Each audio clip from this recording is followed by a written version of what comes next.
what it is, cuckolds. It's your boy the hater, and we got a lot to talk about, all right? You're really gonna want to stick around for the end because I have, for the end, I said, because I have a rant for the centuries, all right? This, I don't even have words for it. Let's just get through this card as quickly as we can so we can talk about the main event, which is what we all care about, right? I will say one thing, and that is that John Cena deserves better than this. But that's a little appetizer for what's coming up next. First up, we start out with the women's match, and although the build has been absolute garbage, the match was excellent, and honestly, probably the best women's match I've ever seen. The story of the match was that Bianca and Rhea basically didn't take Io seriously. And as soon as Io was Alabama slammed into the post, which was a great spot, it was clear to me that she'd moonsault both of them and win. However, the right woman won. There were minimal botches, and all three of these broads brought something to the match. So I don't have anything bad to say about this. For what it was excellent, right? It was high octane, it was intense, it was fast paced, and it was a good decision to start WrestleMania with this match, right? Given Io Sky's limited English, I believe that she is the best of the three, and this good review of a match that the hater is giving this should not change the fact that Rhea and Bianca are the same no personality jobber. But as I said, this was a good way to start Mania, and it is what it is, right? We are now reminded that Cardi B will host SummerSlam. She is a massive star, and in my opinion, a massive loser, but this is a big get, right? It's a big get. Cardi B is like mainstream famous. Speaking of not mainstream famous, Flava Flav, a bona fide or bona fide, as the correct term is, a bona fide rap legend is there. For those of you that are too young to know, which is most of you, you know, people think of Flava Flav as this ass clown, but he's not. He's actually like a musical genius and, you know, a big part of rap. Let's be honest, right? Then after this, it's time for McIntyre versus Damian Priest. They play the worst version of God Will Cut You Down imaginable during the, vignette, and there is absolutely no storyline here, but at the very least, it's two big guys wrestling, so there's something about that might make this interesting. Drew comes out, and there's some random-ass statue there. I'm sure it was some nerd thing that I never heard of until later in the match. I didn't know what it was. I knew it was some nerd thing. I knew there was some logic to it, but it was just really out of place. But it all made sense in the end. More on that in a bit. The match, I thought it was pretty boring. They did a lot of cool things, but I just couldn't get into it because I don't care who wins, right? That's the primary motivator of wrestling matches.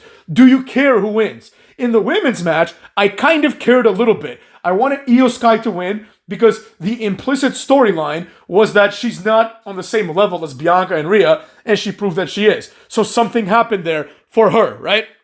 Now, this match, on the other hand, it had a lot of cool spots, table spots. Drew McIntyre did the future shock on the stairs, but I kind of knew Drew McIntyre was going to win just because, Damian Priest doesn't need a win at all, and Drew McIntyre desperately needs a win. Drew McIntyre wins with, basically a chair-assisted Claymore. But, it wasn't anything special and it didn't feel like a big deal, right? It didn't feel like a WrestleMania match, even though it clearly was, because I wasn't invested in the outcome in the slightest, right? Basically, afterwards, they do a preview of a new Doom game coming out, and I realized that the statue was for the new Doom game. So basically, Drew McIntyre's entrance was just an ad. It was a commercial, and nobody cares about Drew McIntyre. Anyways, we move on to the Intercontinental title match. They show us Penta riding in a Goodyear blimp. I don't know why, nor do I care. They also tell us that Cena will wrestle in Australia, right? In his last match in Australia, which in my opinion leads us to believe that Cena has a greater chance than maybe I thought to win this main event. Obviously, more on that in a little bit, right? Then we have a Fatal 4-Way. The Fatal 4-Way was okay, It wasn't anything special, except for the fact that Braun Breaker is in this match, and he's awesome. And I really, really liked that Dominic won the title. Dominic deserves it. I've been saying this for a year now. Dominic is one of the highlights of Raw. And now, more importantly maybe than Dominic winning, is that Braun Breaker, my fault, lost. which means that he can justifiably come out on Monday Night Raw and squash Jey Uso and become the World Heavyweight Champion like he should be. You know what I mean? This is a waste of time. I know that Braun Breaker is young, but he's going to get older if he doesn't do anything. He needs to be the world champion and needs to have a dominant world championship run. Otherwise, the match was whatever, right? Dominic wins with a frog splash after Finn Balor does a coup de grace on Braun. And, you know, it was just like the women's match where just like there's a pinfall and then someone just does a top rope move and breaks it. That was a little lame that they did that twice. But, you know, it is what it is. The good thing is that Dominic won. He deserves it way more than Finn Balor, obviously. Way more than Penta and any other luchador that is not his father. And he doesn't deserve it more than Braun Breaker. But Braun Breaker is presumably moving on to bigger and better things. Then Orton comes out for his match, right? They just have this vignette basically telling us how great Randy Orton is. And Randy Orton comes out, and he's just looking jacked as usual, and we're waiting for who the mystery opponent is going to be. Some people were saying it's going to be Rusev, others didn't know. It turned out that it was I Believe in Joe Hendry, which in my opinion is an excellent choice. Joe Hendry gets a legitimate WrestleMania moment for himself. Otherwise, it wasn't a big deal for everybody else. Like, this is not a WrestleMania moment. But for Joe Hendry, it's probably the biggest moment of his life and definitely of his career.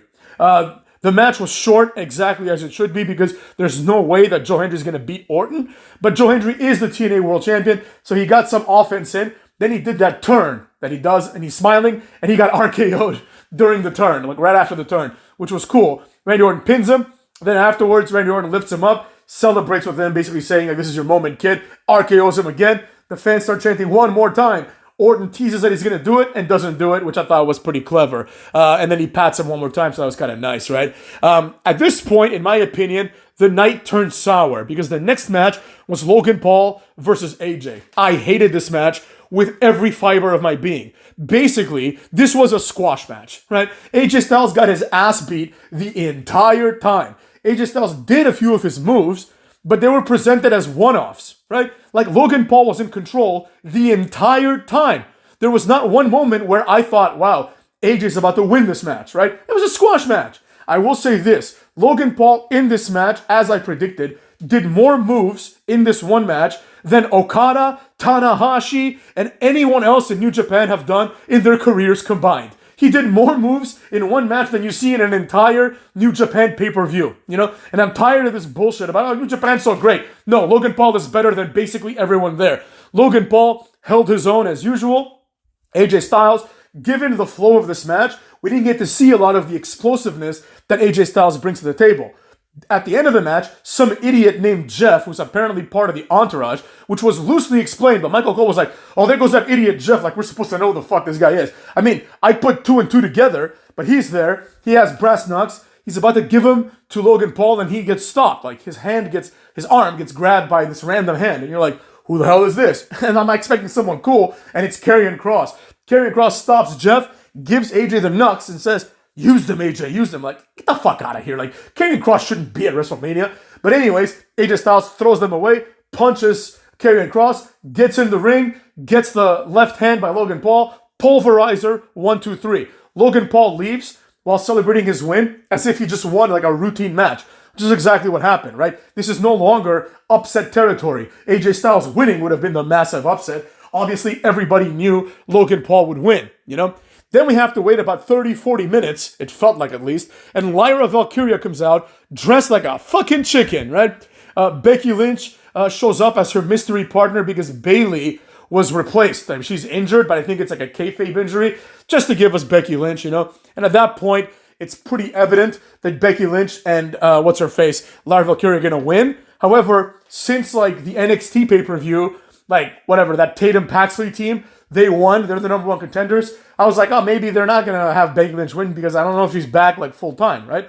But they did win after Becky Lynch hits the manhandle slam on Liv and pins her jobber ass, right? After this, Stone Cold comes out, has a mini accident with the ATV by ramming it into the barricade. One of the fans might have gotten hurt, I don't know. Stone Cold goes and apologizes, goes to the ring, and starts doing his thing. But before he starts doing his thing, meaning drinking beer heavily, he reads the attendance record. Surprisingly, there's 2,000 more people today than there were yesterday, which is really like, it really baffles the mind because yesterday they told us that it was a sold out crowd. So it's like, what the hell are you talking about? You know, which is it, Cuts? Which is it? Is it new or is it not new? Right? This attendance record. But anyways, Stone Cold then combines the numbers together and says WrestleMania had a combined attendance of 124,000. Well, by that logic, why don't you just call every show WrestleMania and just say WrestleMania had millions of people in attendance because you count everything as a WrestleMania.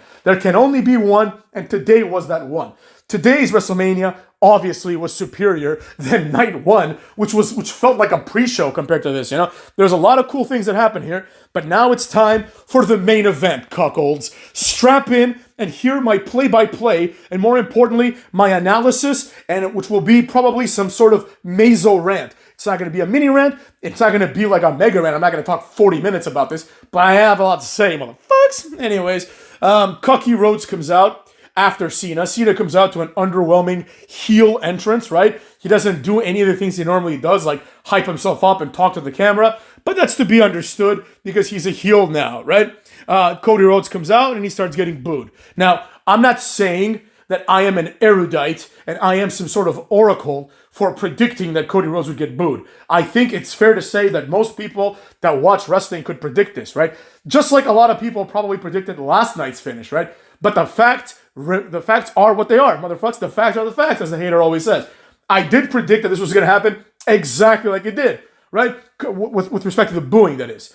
Cody Rhodes himself, I said when he won last year, I'm like, in a year, 8 months to a year, they're going to start booing him, and that's exactly what happened. He started to get booed, right?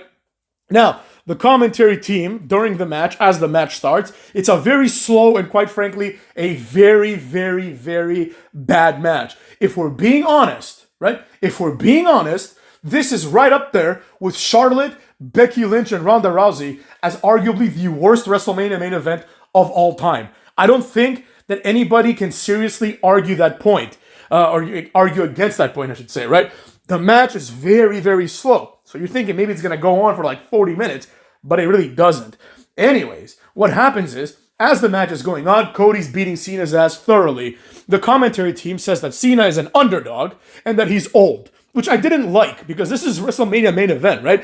They didn't even say this shit about Hulk Hogan when he wrestled The Rock, because I saw the Hulk Hogan match today before WrestleMania. They didn't even say Hogan was old, right? He's the same age as Cena, I believe. Like in their late 40s. I think they were both 47 or 48, but whatever. The point is, nobody said that about Hulk Hogan, who also looks old, you know? And nobody says that about The Rock nowadays. Like last year, nobody said The Rock looks old, you know? Like, they don't present The Rock as old. They only present Cena as old. And for some reason, despite the fact that Cena is 4-0, now 5-0 because he won the match, against Cody Rhodes, he's the underdog. Are you kidding me? He's not wrestling prime Stone Cold. He's wrestling Cody Rhodes. Why is Cena the underdog? Is it because Cody Rhodes beat Carmelo Hayes and Kevin Owens a few times?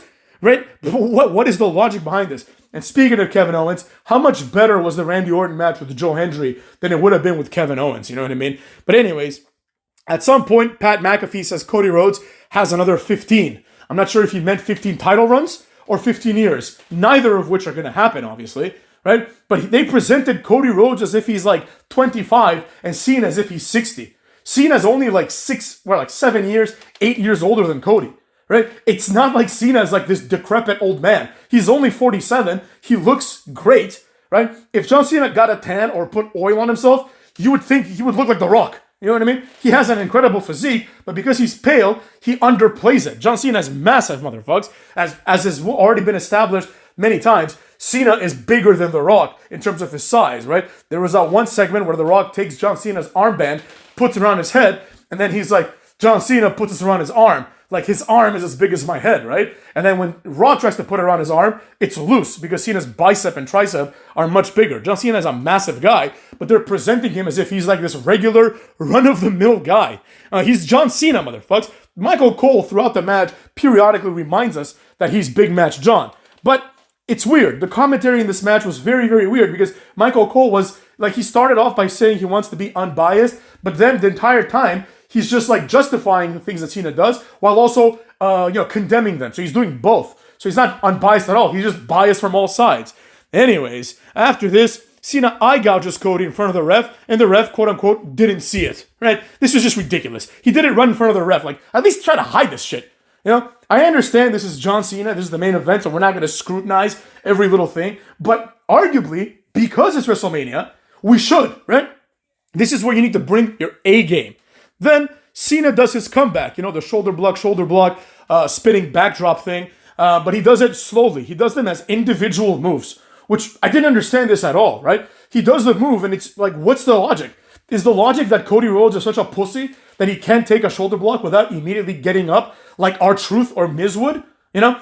But he does them. Then he tries to go for the five-knuckle shuffle, and maybe because he took forever to do it, Cody Rhodes just smacks him in the face, right? It was what it was. As the match goes on, the boos for Cody get louder, and right on cue, like I said, and the cheers for Cena also get louder, right? Cody kicks out of the AA, right? This is like relatively early in the match, or so it feels. But he does the AA. Cena does the AA on Cody, and then Cena laughs for absolutely no reason, right? Cena just laughs. He just laughs. I don't know why. There was no point to the heel turn at all, right? The heel turn didn't need to happen for this match to go down, right? And I will get to that a bit. Please bear with me because I have something important to say, right? Eventually, Cody kicks out of an avalanche AA that Cena does, right? That's a super finisher. On 2K, that takes 3 finisher icons, you know what I'm saying? But let's call them 2 finishers. At this point, Cena now isn't laughing. So if he kicks out of 1, Cena laughs. If he kicks out of 2, how did he do it, right? But what the hell is this, right? Eventually, Cena goes up to do the diving famouser that he's known for. Cody very predictably counters it because, like, instead of staying in, like, the position that one would stay to take this move, Cody's just, like, basically looking at Cena, ready to powerbomb him. But Cena dives anyways, and Cody powerbombs him, right? At this point, Cody is getting booed mercilessly. He goes for the crossroads, but Cena AAs his ass and puts on the STF. Cody tries to get to the rope, Cena pulls him back. This happened several times. That's 4 finishers now, motherfucks. After the third or so attempt at the STF, which I'm counting as 1 finisher attempt, right? Cody pushes Cena out of the way into the ref, who stands behind Cena like a complete moron, right? It's good that the ref was in the right place, because that would have made the match really bad, but it just didn't make any sense. It just felt so dumb, right? Anyways, as this is happening, Cena rips the turnbuckle cover, and then finally does something heelish, and slams Cody into it twice, like head first twice, and hits him with another AA. That's 5, motherfucks. Cody kicks out. At this point, this is just dumb, right? This is just dumb. Not even prime Hulk Hogan would kick out of 5 finishers. This is just stupid. Like, it's fucking Cody Rhodes. He got pinned by Sol Sikoa after a Samoan spike on a random 6-man tag match. You know, this is not supposed to be like the next Hulk Hogan. But fine, it's WrestleMania, so we'll tolerate it because we have no point, right? At this point is when the match goes from like a boring, terrible last match to arguably the worst match of all time in terms of WrestleMania. Travis Scott's music hits, right? Not The Rock, Travis Scott. His music hits to officially make this the worst match in Mania history. Cena is happy. Cena's like laughing. He's like, oh shit, I'm having trouble beating Cody Rhodes, but that's okay because Travis Scott is here, who weighs about 120 pounds. You know what I mean? Travis Scott is slowly walking to the ring, right? Meanwhile, as this is happening, and he comes out with a full-blown entrance, right? His song is playing. Now, there's a fucking match going on. Not just a match. There is a WrestleMania main event going on in the middle of that very ring, right? But nobody cares because Travis Scott is here. Celebrity culture has pretty much deleted this entire nation, and it is deleting WrestleMania as we know it. Cena's happy. You'd think that fucking Bruno Sammartino and Undertaker came out to help him beat Cody Rhodes. It's Travis Scott. What the fuck is he gonna do?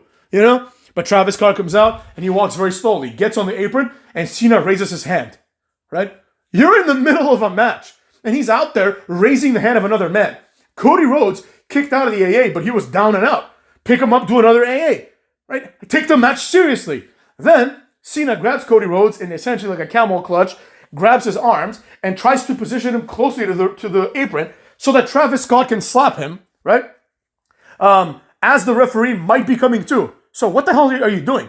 You could get disqualified for this shit. You know what I mean?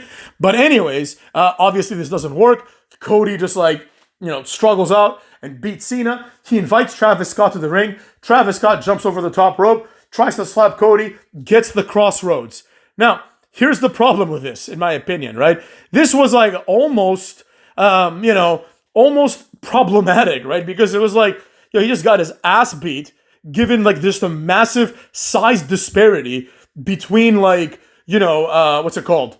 Cucky and Travis Scott. It's almost like a form of bullying. I know Travis Scott hit him first like a month ago, but it's like, this is like a tiny, tiny man. Cody Rhodes would like eat him in 3 seconds if he wanted to. So he just does that. He hits him with the crossroads. Right before this, I should note, the referee was up. So if Travis Scott had laid his hand on Cody, the match would end in a DQ. And what the fuck would be the point of that? Cody should have just let it happen, then beat their ass, right? But after Cody struggles, he actually hits the crossroads on Cena, I remember now, and he's about to pin him, but Travis Scott pulls the ref out, also like destroying him in the process, right? So Travis Scott did help Cena, but it's like, it's just Travis Scott. It's still Travis Scott. You mean to tell me that like Cody Rhodes cannot overcome the interference of Travis Scott? He overcame the interference of the bloodline.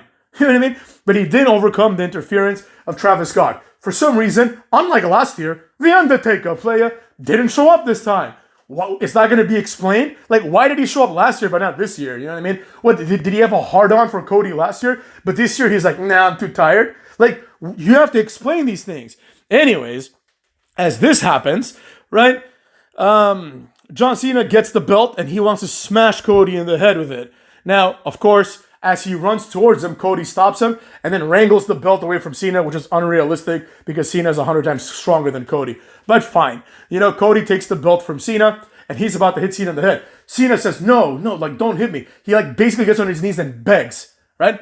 Basically, he's just begging Cody not to smash him in the head. Cody doesn't. Cena low blows him, smashes him in the head, and then that's it. He says, get up, referee, and he pins him, right?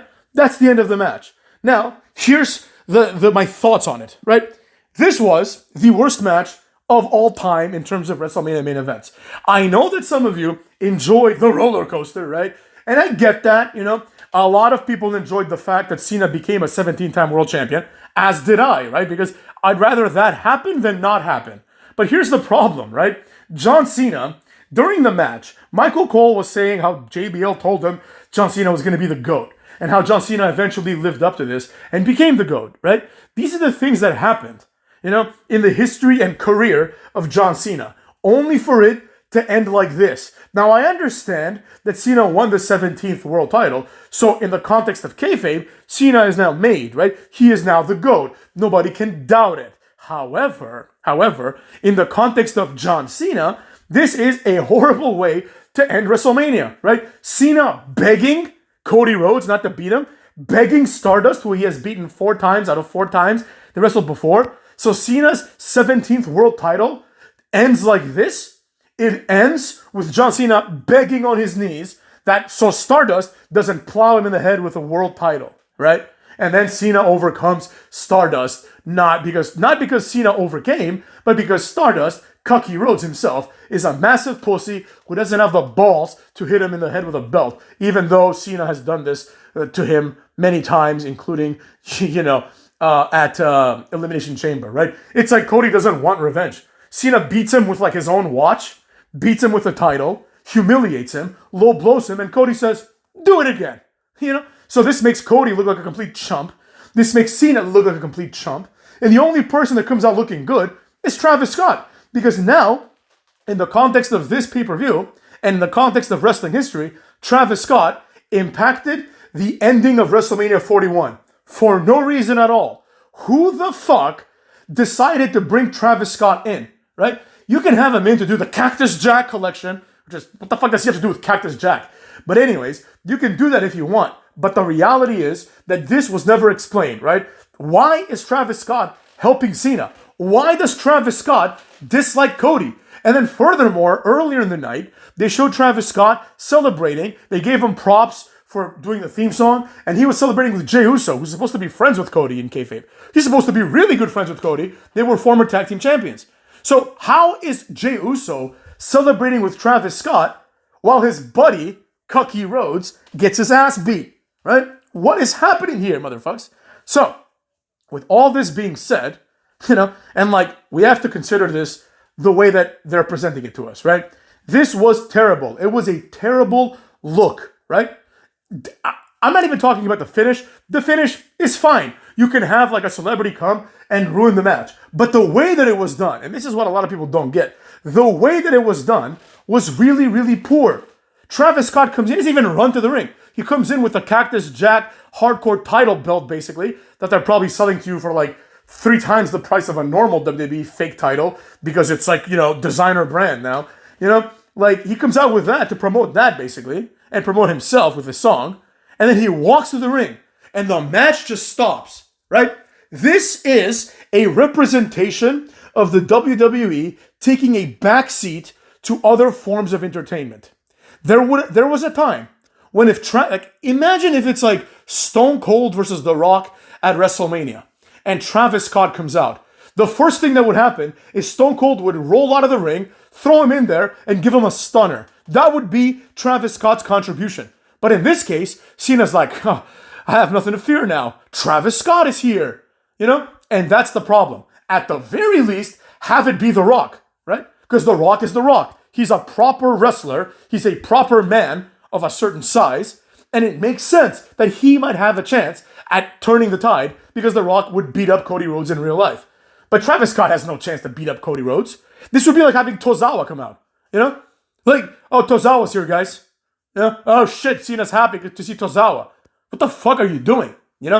Now, overall, right?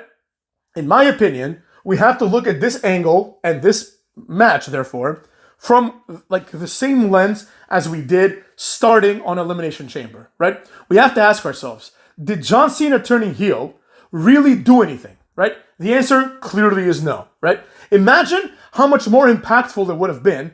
Let's just say, for example, that at Elimination Chamber, instead of the way things went down, Cena and Cody are celebrating in the ring, Rock and Travis Scott come out, right? And then The Rock, asks Cody, can I have your hole? Cody says no. The Rock hits him with the Rock bottom, and then Cena's all flabbergasted. He runs at The Rock rock bottoms him too, and then Travis Scott slaps Cena while The Rock whips Cody with a belt, right? Imagine if that happened, right? Now we have face versus face.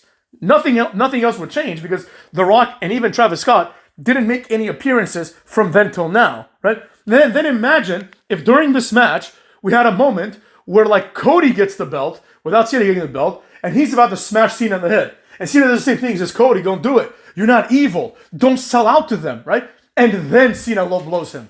That would have been something to talk about. Like I said earlier, if the heel turn happened tonight, it would be epic. We would be having a different video right now, right? I'd be happier than I am based on this WrestleMania, right? If John Cena, unexpected, face versus face, the same thing would have happened. The fans would have still booed Cody. They did, even if Cena was a heel. And then Cena just kicks him right in the ball sack and then does an AA or smashes him with a belt, doesn't matter. Then pins him and celebrates with Travis Scott and hopefully The Rock. But even if it's just Travis Scott, you could do the exact same thing, except not blow your load with a Cena heel turn. Instead, have Cena stay face, probably sell more merchandise, and then have the heel turn happen tonight. Can you imagine how excited us wrestling fans would be if John Cena turned heel tonight?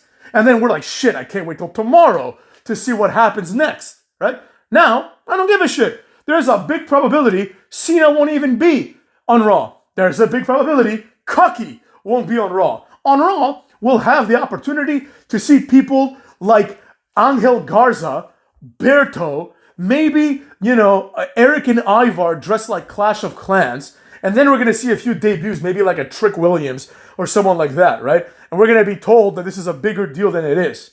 You see what I'm saying? This is a big problem, motherfucks. This was an opportunity to do something epic. And it seems to me like every time they had a chance, they took the wrong choice. And now we are left with wrestling history being altered by Travis Scott. Why? Who the fuck knows? Who the fuck knows why Travis Scott even wanted to do this, right? It was never explained why Travis Scott is interested in the outcome of this match or is interested in anything having to do with WrestleMania. Nobody explained any of this. They just said, hey, Travis Scott's going to come out now. Don't ask any questions. Shut it. This is how it's going to be.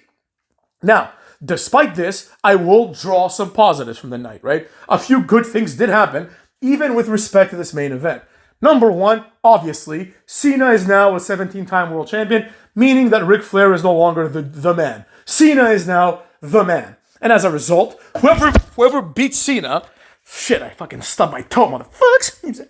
Whoever beats Cena, that hurts, at whatever, the Australia pay-per-view, is arguably going to be made, right? Like, it's probably going to be Cookie Rhodes, but let's say it's somebody else. Let's say, just for the sake of argument, let's say it's Braun Breaker. Well, he just beat Cena, who's now the man, right? Like, he's the 17th world champion, 17th time world champion during this pivotal moment, right? So there is a possibility of this turning into something good. At the very least, we know that Cena is not carrying this title to next year's, Mania, unless something vastly different than the plans happens, right? More likely than not, Cena's going to drop it, at the Australia pay-per-view. He might retain the first time, right? But someone else is going to get it. It's probably going to be Cookie. So it's not going to even have any kind of bearing on anything, right?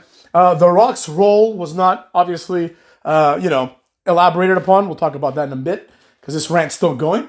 And the other good thing that happened, and this is a personal favorite of mine, is that the underwhelming and, quite frankly, boring-ass Cookie Rhodes title reign, which has 9 title defenses, this is the 10th one, is now over. It's mercifully over. One of the worst title reigns of all time was ended, and was not just ended, but it was ended by Big Match John. So that, I feel like this feeling that I have now is going to age differently, right? I'm going to, in the future, like 5 years from now, I'll think to this, oh, it was so great that Cena ended Cookie's, run, right? But this doesn't take away the fact that the entire flow was stupid. The entire build was stupid. The entire booking was stupid. The Rock's involvement in this was really dumb and not explained. And obviously, Travis Scott's involvement in this was really dumb and also not explained. Furthermore, cuckolds, John Cena became the 17-time world champion, and now there's an asterisk on that, which is fine, He won all the other 16 fair and square, right? How many wrestlers have won even 3 world titles fair and square? You know what I mean? Very few. Maybe like Roman Reigns during that one run. But like usually people that win that many titles play the heel once in a while. So I'm not concerned about Cena winning as a heel. That's whatever. I'm just concerned with Cena winning as a heel in the context of Cena's career, which is him being always a face. So it's like, why did he have to turn heel here? He benefited almost nothing from it, And if he's going to turn heel just to smash him with the belt and smack his head on the corner a few times, then you could have just saved all that for tonight. Tonight would have been the time to do that. They obviously turned Cena heel at the Chamber so that they could get massive exposure and push this down our throats for like a month and a half.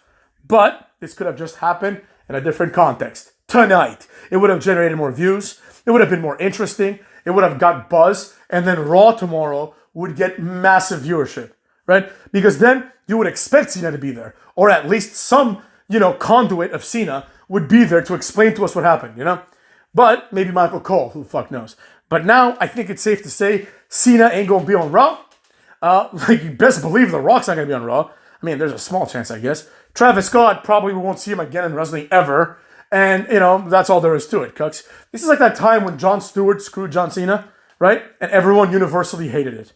Well, it's the same thing, motherfucks. The only difference is that it's Travis Scott, who is less known. You know what I mean? At least Jon Stewart is like everybody in America knows him. You know what I mean? Whatever. It is what it is. I got nothing more to say about this shit. I hated it. The event itself, I will say this, I will be honest. WrestleMania Night 1 plus Night 2 combined was definitely not the worst WrestleMania. I would say it was better than last year's WrestleMania. You know what I mean? The matches were quality. The storylines were just as stupid. So, you have to compare match for match. The matches in this one were pretty good. Like a lot of people in this year's WrestleMania, today or yesterday, all did pretty well, right? They turned it on. They put on the high gear for their matches, and it was a spectacle. But you unfortunately you can't help, right, but judge this by the main event, right? Like Monday night, meaning tomorrow, we're gonna get resolutions about Seth Rollins and Paul Heyman. The only people that were relevant in today and yesterday that are gonna be there tomorrow, most likely, are Rollins and Heyman. I don't see Roman being there. I don't see CM Punk being there. I don't see Cena. I don't see Rock. I don't even see Cucky Rhodes being there, motherfuckers. But if he's not there, then I'm just like, then when the fuck should I care about Cucky Rhodes ever again? So we'll see. We'll see how that goes. But that's another video for tomorrow. Today's video, in my opinion, this WrestleMania, I can't say this night was the worst. It was better than yesterday, that's for sure. But I can't say that it was good. However, despite my opinion that the John Cena match was one of the worst things I've ever seen, the night overall is going to be brought up to like a solid, C, right? It would have been like an A if this match hadn't, and just to make this clear, it's not just a match, right? It's everything, everything. If everything had been better, we'd be in a better spot. So that being said, cuckwads, take care of yourselves. See you tomorrow. And this has been WrestleMania 2 review. Cucks!